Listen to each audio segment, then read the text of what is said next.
Bonjour Nicolas. Bonjour Emma. Comment vas-tu? Fort bien. Ça y est, le 67e Festival de Cannes a démarré en fanfare avec l'arrivée de Nicole Kidman et Tim Roth qui présentent ici le film de Olivier Dahan, Grâce de Monaco. Oui, j'ai cru que tu allais parler du soleil et qu'il n'y avait pas encore plu aujourd'hui, mais effectivement... Oui, enfin pour l'instant il y a un gros nuage et hier il pleuvait. Grâce de Monaco, pluie ou soleil? Plutôt pluie. Disons un gros nuage sur le soleil, comme ça on a un contre-jour comme tout du long du film. L'histoire? C'est extrêmement superficiel parce qu'on nous donne à voir des choses et jamais rien à ressentir. Je suis pas tout à fait d'accord avec toi parce que on vit quand même sa vie, ses questionnements, sa difficulté à se faire admettre par le rocher, par les monégasques. Ce questionnement n'est jamais que monstratif ou démonstratif, on n'est jamais réellement dans son ressenti. On va utiliser tous des renforts, telle une musique improbable,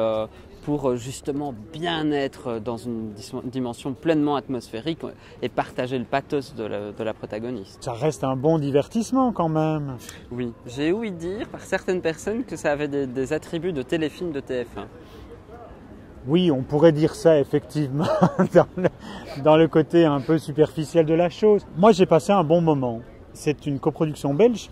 Donc il y a eu des fonds d'Oualimage et c'est une coproduction de la firme Umedia qui a travaillé sur les effets spéciaux. Tu vas me dire quels effets spéciaux dans le film. Mais quels effets spéciaux? En fait, il y a eu un souci à la post-production, c'est que la perruque que portait Nicole Kidman n'a pas vraiment bien tenu et donc on voyait toute la colle qui se décollait ici et donc Umedia a dû retoucher image par image pour gommer en fait le front de Nicole. Et oui, et un perruquier qui peut changer de travail. Quelles sont les autres grandes attentes pour le festival? Les grandes attentes en compétition pour ma part, c'est Mummy de Xavier Dolan. Oui. Captive des Goyanes. Oui. On pourrait citer également le David Cronenberg, Maps of the Stars. Oui, en espérant que ce soit moins bavard que le précédent. Dans le genre, moi j'attends la restauration de Massacre à la tronçonneuse. Ah oui, ça c'est un des événements de la quinzaine. Mais autre événement à la quinzaine, l'ouverture avec Bande de filles de Céline Sciamma. Oui. Autre événement à la quinzaine, la présence de Fabrice Duhay avec Alléluia.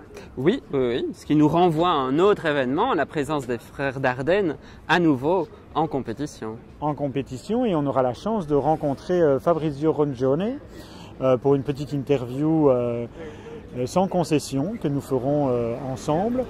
Qu'est-ce que nous pourrions citer également? À Cannes Plage, figure-toi qu'il y aura un film en odorama. Oui. C'est une chose qui s'est faite il y a 2 ans, enfin l'année dernière en fait, à Bruxelles, oui. À Beaux-Arts.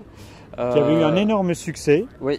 Donc ici c'est sur la plage, mais c'est surtout peut-être alors l'ouverture de Cannes Plage par 8,5. Film dont est issu le photogramme qui a donné l'affiche de cette année. Robert Pattinson se changeait, ne plus être le beau gosse que l'on a connu. Oui, ou celle de voir les fans en pamoison hurler dans tous les sens à son arrivée. On pourra également les entendre crier sur Ryan Gosling. Oui, mais on peut aussi ne pas les entendre du tout à la conférence de presse de Party Girl. Un premier film qui, pour moi, me rend très curieux. Donc le film qui ouvre un certain regard. Nicolas, j'ai un cadeau pour toi. Il est parti. Voici ce que Nicolas adore dans le festival. Tadam! Tu as vu le catalogue de la Nordic Factory? Oui, mais non, ce que j'adore, c'est l'entrejambe de la madame. C'est à ça que nous ressemblerons bientôt. Tu as déjà les cuisses. Déjà, tu sais, je t'emmerde. Allez, on se retrouve demain pour d'autres vidéos. On va se retrouver tous les jours, Nicolas. Oui. Jusqu'au dimanche 25 et on va critiquer tous les films. Ou presque. Oui, au moins la compétition. Oui, au moins la compétition.